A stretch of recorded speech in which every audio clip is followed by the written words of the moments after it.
So let's continue with the airlines. This panel is going to be presented by Ricardo Escobedo. He's going to be the facilitator. He's a corporate security regional manager of Latin America for Delta Airlines. He's going to talk about challenges and successes of SEMS in different airlines. You have 1 hour, Ricardo. I will let you know when you have 10 minutes left. Thank you very much. And thank you very much for the invitation. And thank you for our friends at Segurilatam, represented by Javier. And I would like to thank our friends at GAP, represented by Jose Manuel, and the ICAO for always taking us into account. Ricardo Melgano, Jose Maria, and Juan Pablo from South America. Thank you very much to all of you. CLAC and the authorities here present, the FAAC, represented by Mr. Ocampo in particular, other members of the industry, and all those critical vendors in civil aviation security matters. Welcome, all of you. 2019 and the global aviation security, the GASEP at the ICAO really set a clear agenda. The goal is to improve civil aviation security around the world, and now it might need to be updated given changes in 2019. The approach was linked across 5 priorities, 32 actions, and 90 plus specific tasks. And its development was going to be tangible, quantifiable around the world, the regions, and nationally. The IATA joined efforts with a mirror initiative to strengthen the GASEP. And this IATA initiative was underpinned by the security focus group represented by airlines present operating in Latin America. Now, this group participated in different IATA, ICAO meetings across the Southern Hemisphere.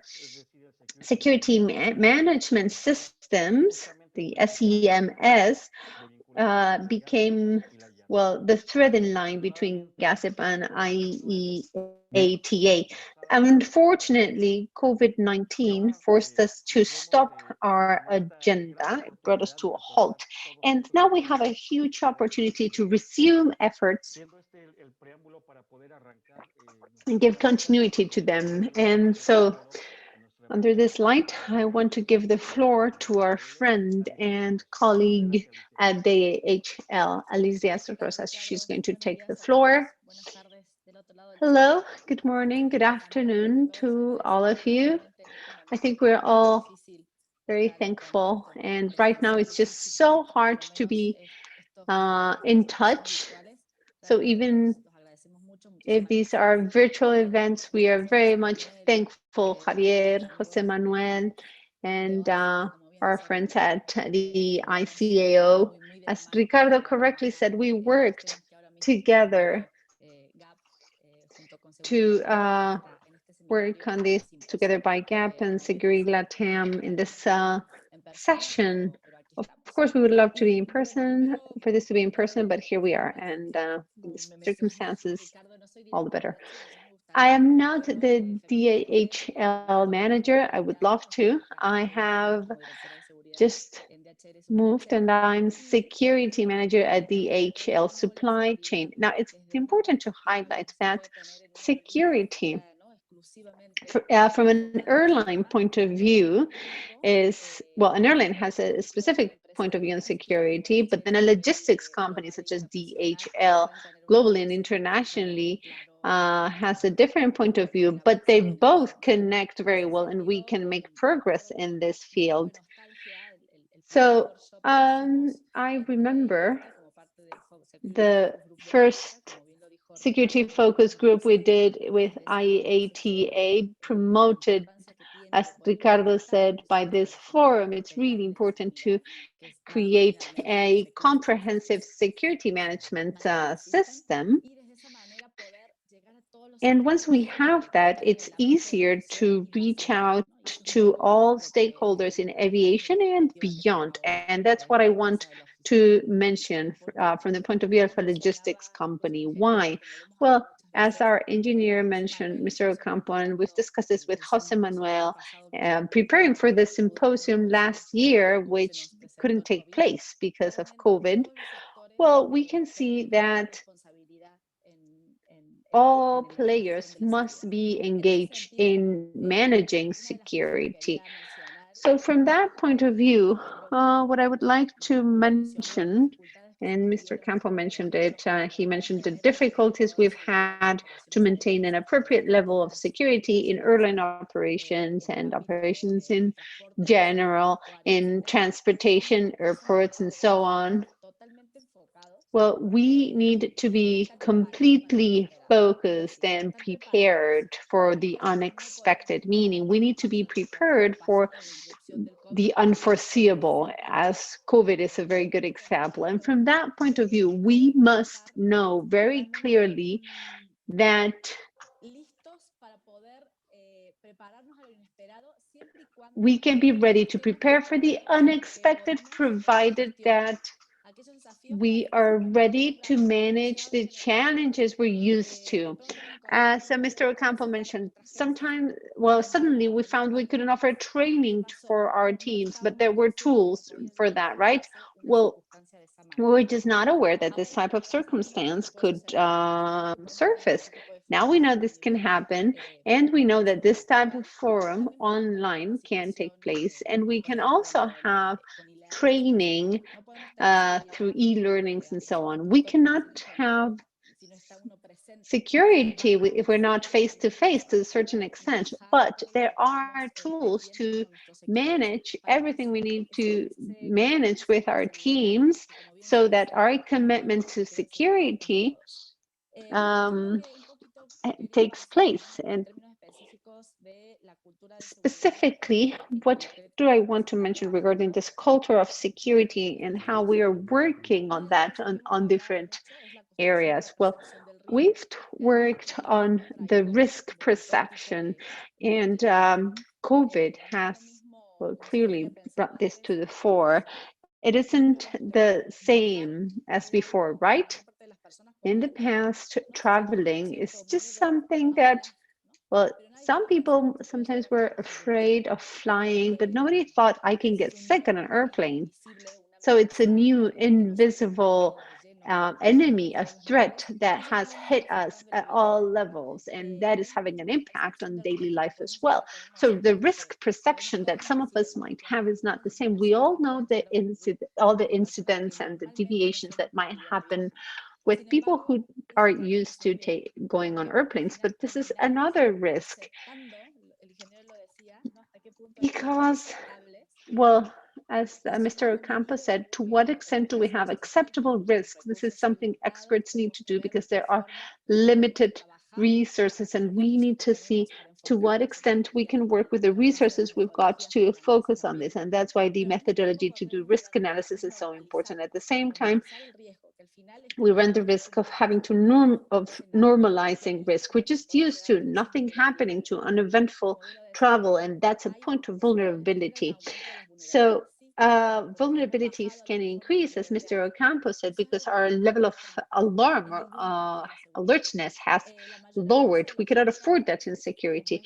DHL is the greatest logistics company, and for us, security cuts across all levels and areas. So we need a comprehensive approach as a security management system. We're working on the key elements as you know, the security culture, the commitment of security from across all levels so that it can trickle down to all collaborators and people in a company. We must all have that responsibility. We must know that security is on my side is not something abstract. And it's not only the business of security management or the security guards, because people tend to say, well, the security company is the only one responsible. And there are many, well, there was a seminar in Mexico with the ICAO, including airports, groups, and airlines, and made this point. We need to address threats, analyze root causes, manage risk to mitigate everything that can be detected.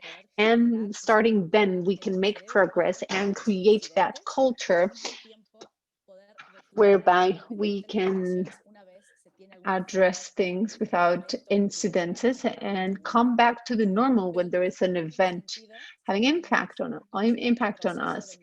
But this cannot happen if we don't have an ongoing effort to improve. From that point of view, the culture and the security commitment at management level is very important. We all must know clearly what's our role. At what point do we need to talk about security with our teams? When do we need to ask for accountabilities for whatever happened? I might be within the security team or not, but there are accountabilities. And then risk analysis, it's a shared responsibility with operations. This pandemic has shown that the responsibilities are keys. Processes change dynamically and constantly. We operate differently pre and post COVID, and we must be able to implement all security processes, make sure they meet the standards. Another very important point which we have worked on and that we believe is essential is the reporting culture, the commitment and responsibility of everyone individually. Somebody might detect something quite straightforward as suspicious activity, some vulnerability because something is not working, some access is not working, or something as simple as, well, we're straying away from this procedure and this type of review is not what it should be. The interpreter apologizes, the sound, the screen just froze.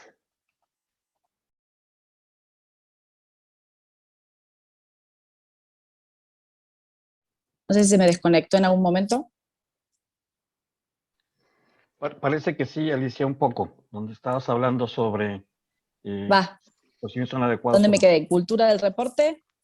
Es correcto, en cultura del deporte. Yes, so if you could pick it up around the reporting culture. Okay, thank you. Yeah, so the reporting culture is so important. We all share a responsibility there, and we must all know within what is normal, how can we detect something that others cannot see. And Mr. Campo mentioned this earlier with the main slogan, but this, I believe, pertains each and every one. We cannot dilute responsibilities, because when it's everybody's responsibility, then it's nobody's responsibility. So it has to be each and every one's responsibility. All of us involved in the operations must remain vigilant as to what is happening. Sometimes when we need to see where the problems are, and we need to be able to talk to our teams and share with them how important the function is, even though it might be something quite run-of-the-mill for them. And then finally, I want to say that it's really important to monitor. And in a seminar, I remember we were talking about what is your concern? Well, most of us said that we are concerned with what is happening when somebody is not monitoring, auditing. So the fact that people can remain alert has to do with the audit, quality, security team or equipment's monitoring constantly and reviewing to what extent procedures are being separated or not, and to what extent a measure in a controllable context or environment. Well, let's say, for example, in this context, this might not, maybe cannot be implemented directly. Processes are not written on stone, but we need to be able to adapt to reality, because we cannot accept or normalize this deviation from the procedures, even though they're implemented or may not be implemented correctly. So this is what I wanted to mention. I believe it is absolutely key for all of us to take into account how this is teamwork. There is no competition in security.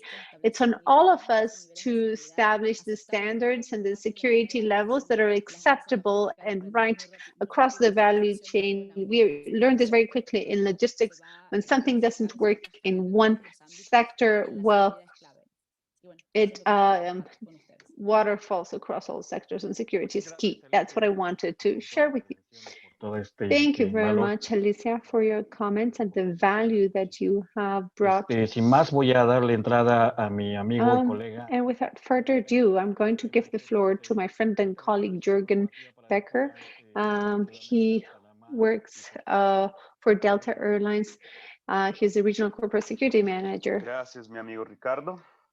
Buenos días, buenas tardes a todos. Well, thank you. Good morning and afternoon to everyone from Sao Paulo, Brazil. I share the comments of my colleague Alicia and Mr. Ocampo.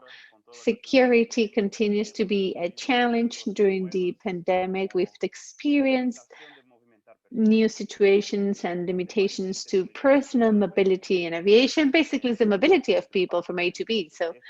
And the supply between parties. This has had huge impact on us. It's been quite a challenge to solve all of this. And we've seen different situations, such as, for example, having to use face masks on airplanes. And well, we see that there are more cases of undisciplined passengers. And well, there are some examples.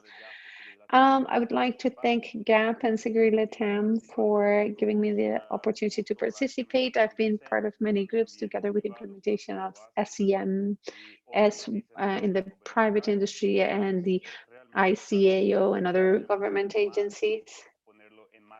So this is definitely something that we need to take into account and support.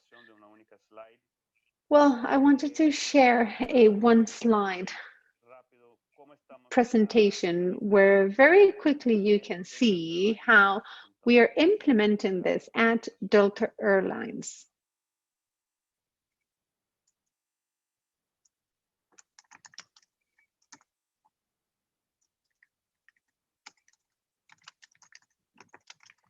Muy bien.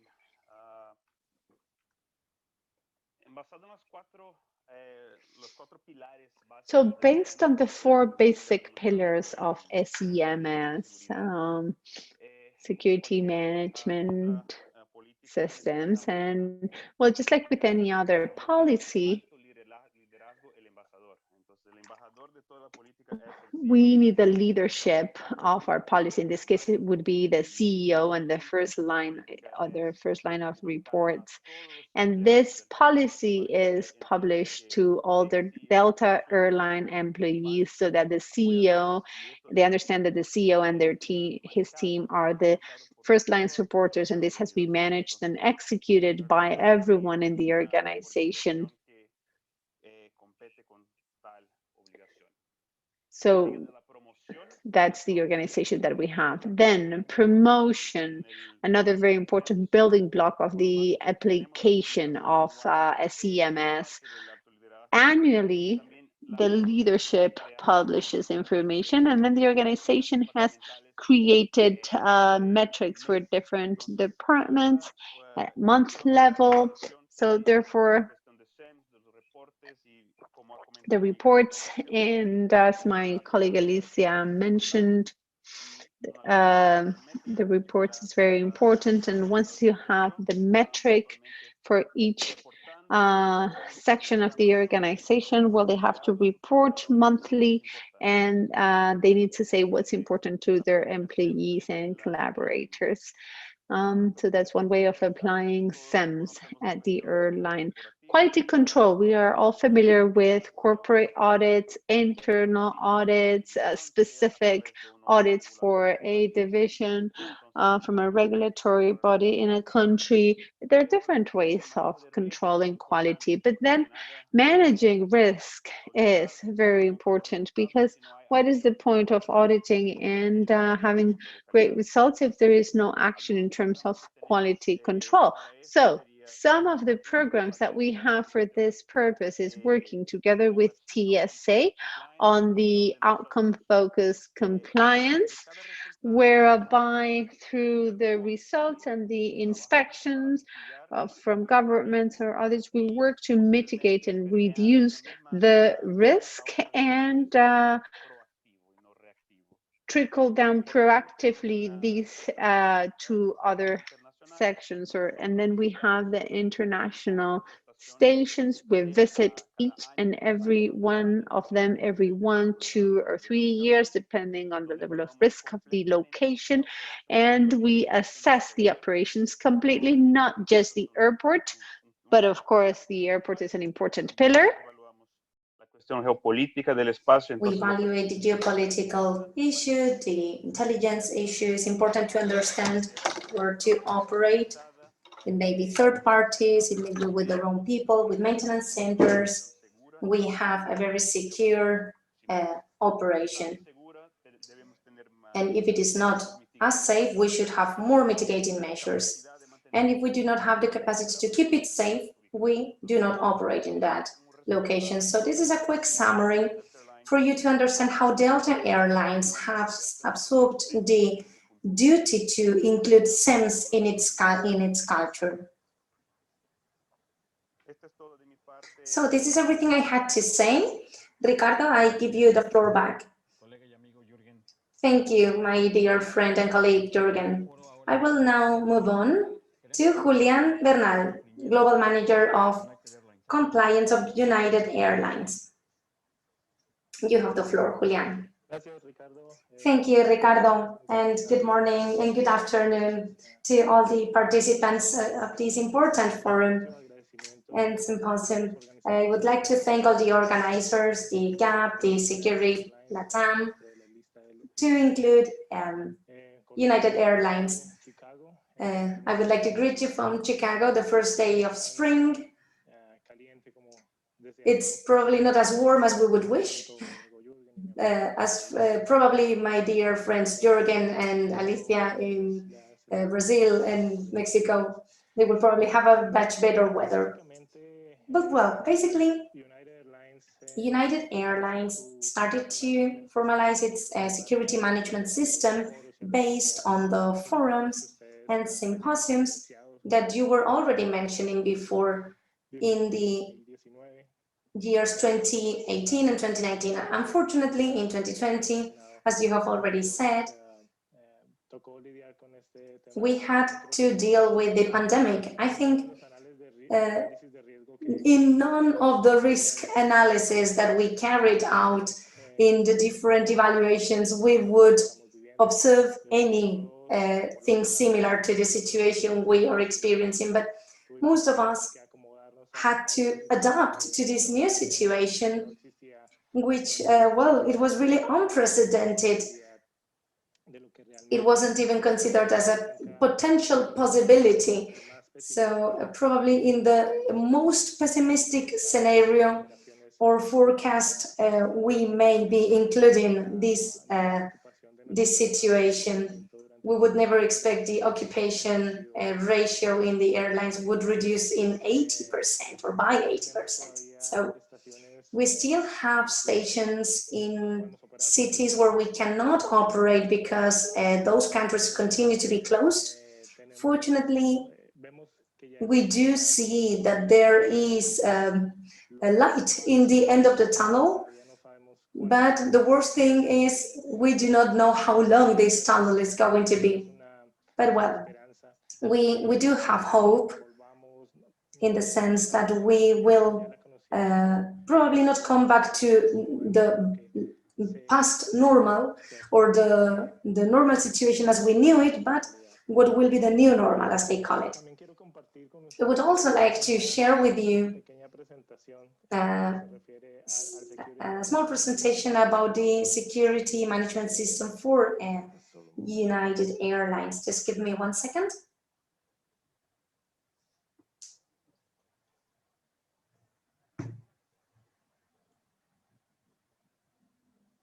Okay. All right.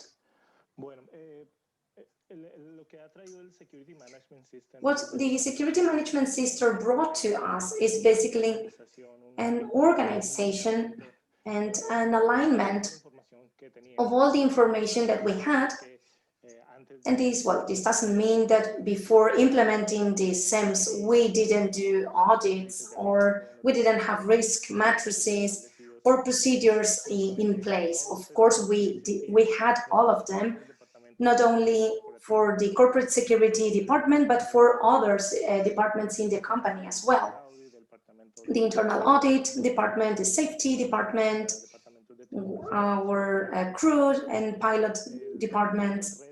And the big challenge that Sems brought to us is that we have a world of information. So how do we do in order to compile up all this information and analyze it, and based on that analysis, create guidelines, perspectives, or objectives? So that was the first challenge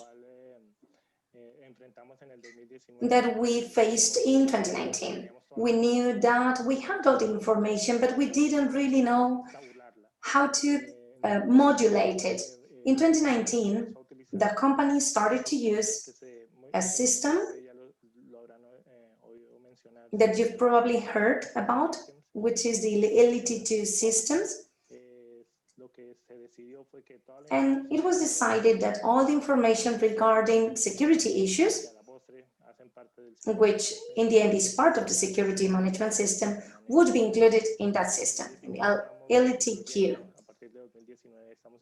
So from 2019, we are including the reports from the different audit results that we are conducting in all the different stations where we operate. As Jurgen said, the challenge for United was to visit all the stations, because it's around 300 of them, once every 3 years at least. Some of them request us to visit once or twice a year because of their level of risk.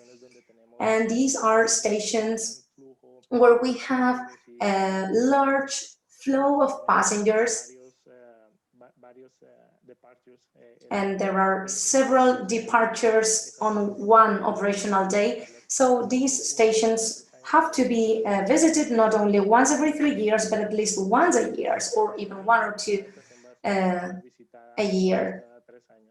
And again, the minimum ratio is once every 3 years. And this information, additionally to the information that is given to us by DHS, the outcome-focused compliance,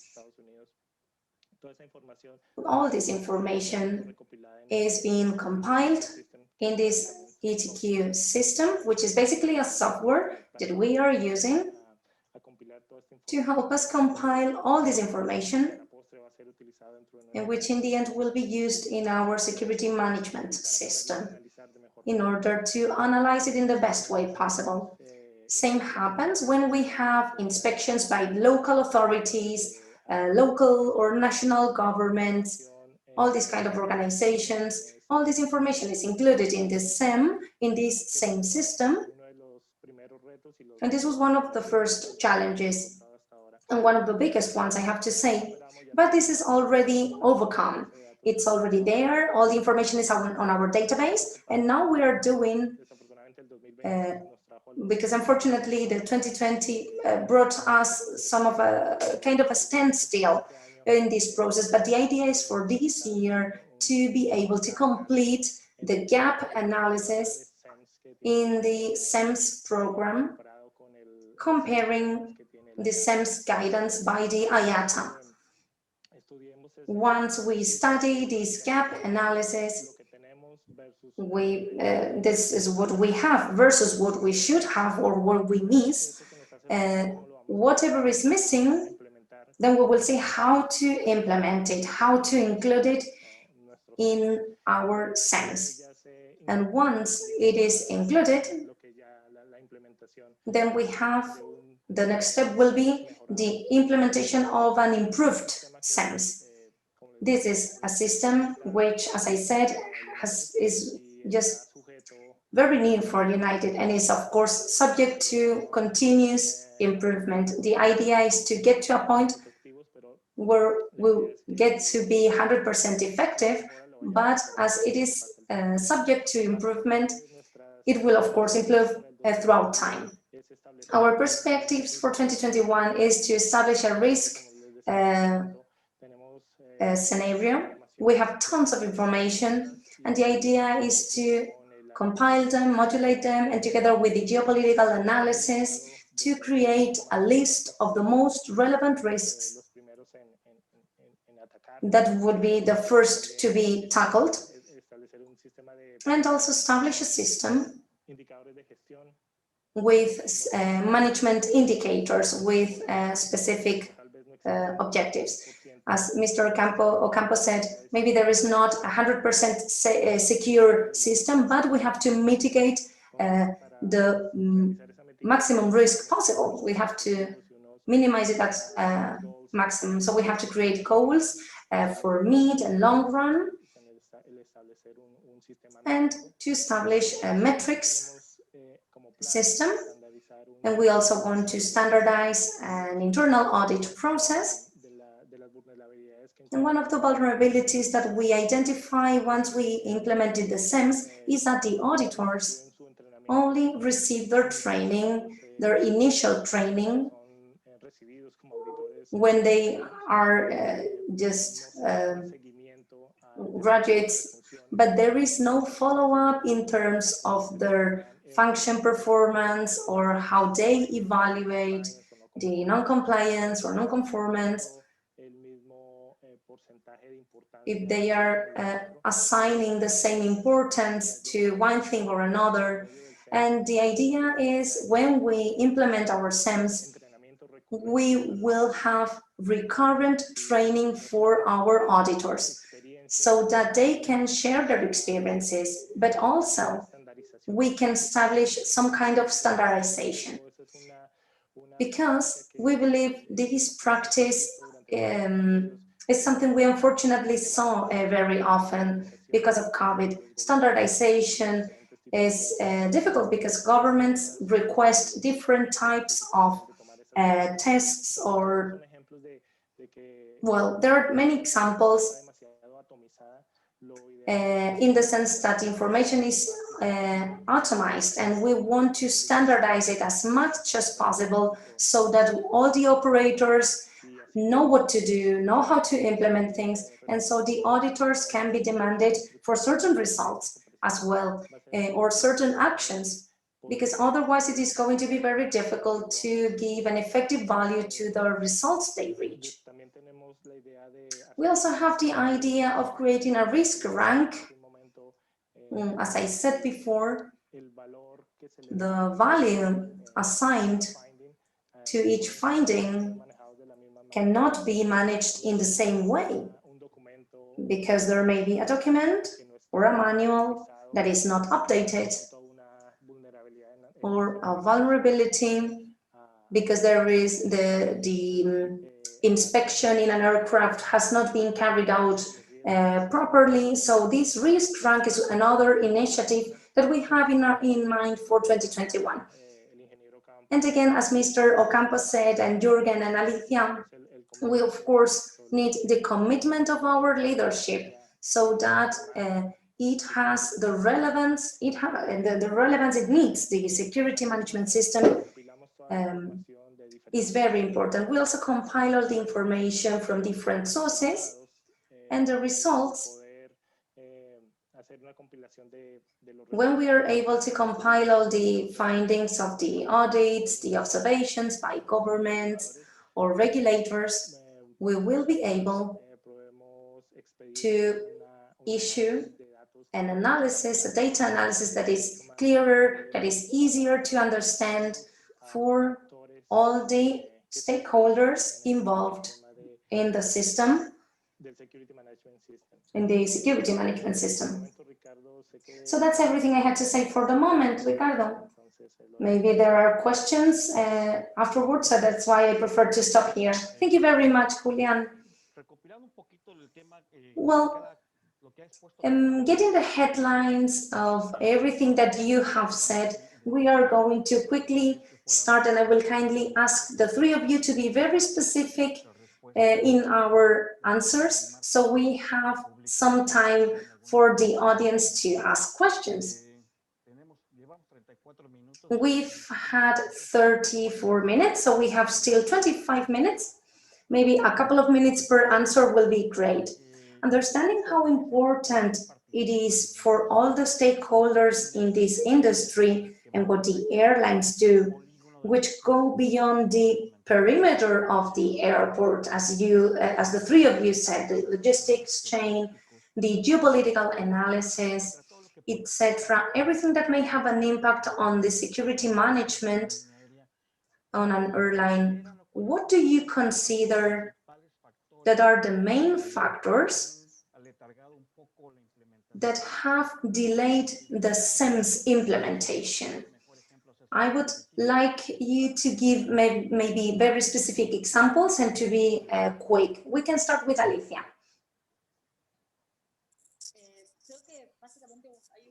Well, basically, there's a topic that has impacted in all of us. We tend to simplify things too much.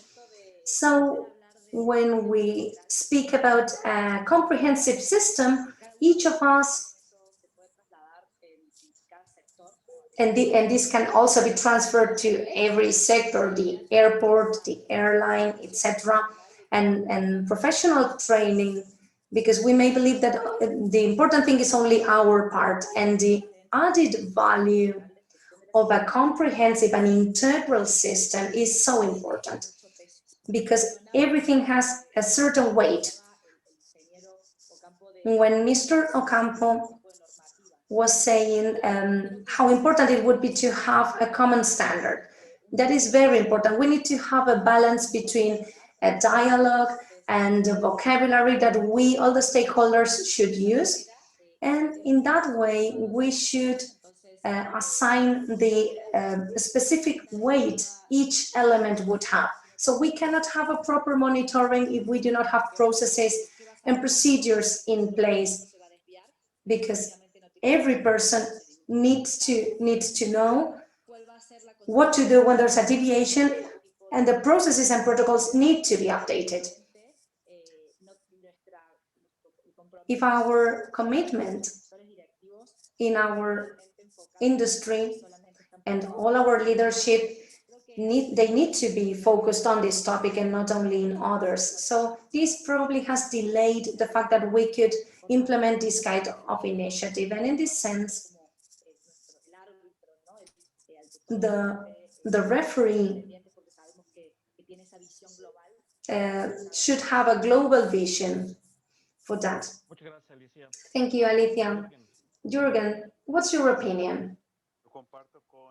Well, I share with Alicia the cost perception, because costs in security, well, they are synonym, and many organizations need to think about the organizational culture and the social culture, where security is not a single responsibility for the department or the head of security or the security personnel. It's a responsibility for everyone. So I believe we should permeate this security culture to all the stakeholders and all the parties in an organization, government agencies, airports, service providers. So I think these are the two biggest impacts, not only the costs, but the cultural impact. Thank you, Jurgen. Now, Julián? Well, I believe that one of the main goals of the Sems is to have standards. Unfortunately, these standards are subject to different cultures. They are subject to different regulations, to different policies in the different countries where we operate. So ideally, what we propose to do is to establish a baseline that would be applicable for everybody, that would be applicable for a small station in the Caribbean or a larger station in Europe, but we should all have a common baseline for everyone. Now, with the pandemic, we've seen, or we were forced to do virtual audits, and of course, not all the countries or not all the regulators allowed us to do so. Then either we take additional steps in some countries in order to have virtual audits, because of course we are using video systems, And this standardization is one of the biggest challenges that we have ahead of us. Thank you, Julián. I think you nailed it, as my colleagues would say, because it is complicated to have one size fits all, of course. It is very difficult to have one single measure applicable for everyone, and this is, of course, a matter for discussion. And the ICAO has this under its radar in terms of how to deal with the different risk analysis, how to manage them. They may be different between regions, or maybe in one region there may be differences between airports. The airports in the north of Mexico do not have the same risks as those in the south. So following this line, do you believe that this policy and this way of managing risk that the Sems would standardize should also be extended and be compulsory for our critical providers in the aviation industry? Alicia? Yes, I believe we should all have a proper standard according to our resources, our responsibilities. Well, you were saying that, and Julián as well. It's not the same to have small airports or how to manage the challenges in the north or in the south or in Afghanistan. So that's clear to all of us. But we do need a minimum standard, that should be requested to all those working in the security industry. We should all have it. And the advantage of Sems is, of course, it is not a strict methodology, but it does provide you with the steps you have to take. Then each stakeholder may implement or customize it according to their own needs and resources. However, I think this is the advantage, the great advantage of an integral system, of a comprehensive system such as the Sems. I think it's a great advantage, and we would benefit from a common standard that we can adapt to our risk analysis, to our resources, and that would allow for certain flexibility based on our context. Thank you, Alicia. Now, Jurgen. Well, I do think so, but I believe we are in the same place as we were in the past with the SMS. For airlines, for example, that are using the IATA, the operational security policy was recommended in the beginning, and now it is compulsory. So I think that's the ideal for the Sems. So we should take moderate steps where each provider for every level of activity would need to be implemented or not based on its reality, on its resources, and also in agreement with their regulators. So yes, but on a moderate level of implementation. That's my view. Thank you, Jurgen. Now, Julián, what's your opinion about it? Thank you, Ricardo. Yes. Well, the short answer is yes, definitely. The service providers for airlines should have a Sems implemented. While Alicia and Jurgen were speaking, I was thinking about the differences, not only in terms of finance, but in terms of logistic capacity that these kind of providers may have. I was thinking about service providers we have in Europe or in Asia, and service providers that we have in Latin America, in the Caribbean. There's, of course, a great difference. I do not want to exaggerate, but it's a huge difference in terms of awareness and finance, organizational structure.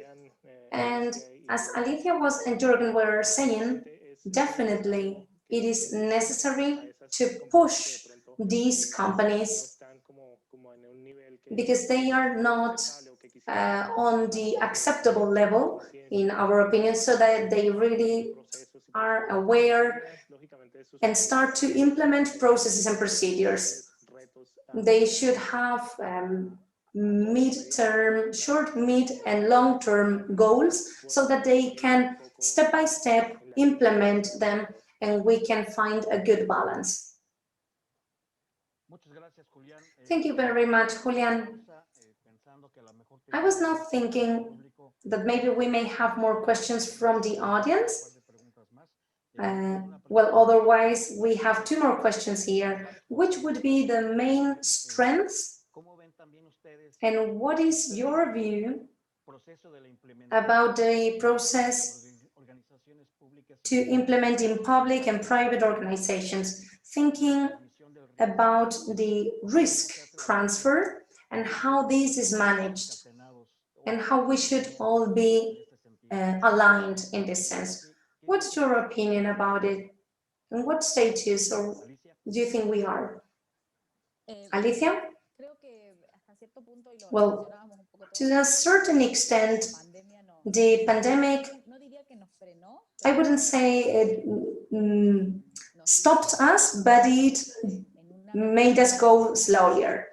It made us focus on a threat that was not on our mind. It wasn't even in the worst of our scenarios for last year. So we had to really focus on how to manage security, how to approach it, and how to focus on it with this public security threat on an environment that really affected us and which affected in the core of our business, which is the trust, the confidence of people to travel with us. So this made the process go slower, but at the same time, it made the process more relevant and more important. The risk transfer, it was clearly seen how we could do it and how it was really key that we would all get together on a threat such as COVID. And something we worked on is how the Twin Tower attack on the 11th of September affected at the world level. And we all realized that only taking a look at local level, it wasn't enough. We needed international standards because it would affect all the world. So we have to use this global approach, right? We are at a point where we have to accelerate. We cannot leave aside the potential vulnerabilities that were created in this pandemic in our operations because they increased in other aspects. And this is where we have to really accelerate. Thank you, Alicia. Jurgen, any comment? I completely agree with Alicia, because pandemic for us in our industry was something that, well, it may be on a history book or on a film, but how to implement a security system, security policies and support the industry in such a critical moment has been really hard, so I share her feelings. I see that the ICAO initiative is a great way to strengthen the SEMS because the GASEP tries to find a balance, right? So I do see that states, different countries are trying to find the regulations so that their industry would meet them together and also after a learning process. So it's a continuous learning process between public and private sectors. And with GASEP, we will reach this point. We are, of course, a bit slower now, but we are on track, I believe. Thank you, Julián. A couple of minutes to close this panel. Thank you. Ricardo, yes, I completely agree with Jurgen and Alicia. Well, if we take into account the nightmare this pandemic has been, something positive we could find is the way we tried to keep processes and procedures that we had before, such as audits, training, despite the restrictions that we have of the COVID tests, the countries that are closed, the different limitations in operations. So I do believe that the fact that we used our technological resources as the ones we are using today, and not only for these symposiums, but also in order to have refreshing courses or continuous training processes. We have different stations that have been closed for 8-9 months, and we bring those people that were working with us before, and now they are coming back to work with us. Hace que de pronto alguno de esas destrezas And when we haven't been practicing for a long time, well, some of these skills get a bit weaker. That's why we've had to use these tech resources to, let's say, not go back to what we had before, but at least meet the minimum standards, a general baseline.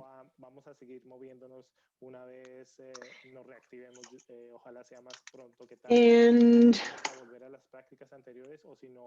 we need to see if we're going to go back to the practice from before, or see if we're going to be using part of these resources now in the near future. So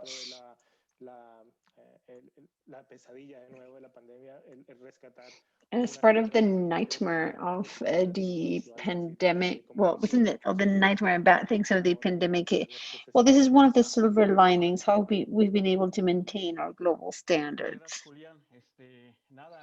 Thank you. Well, thank you very much to the three of you for your participation. It's been very rich.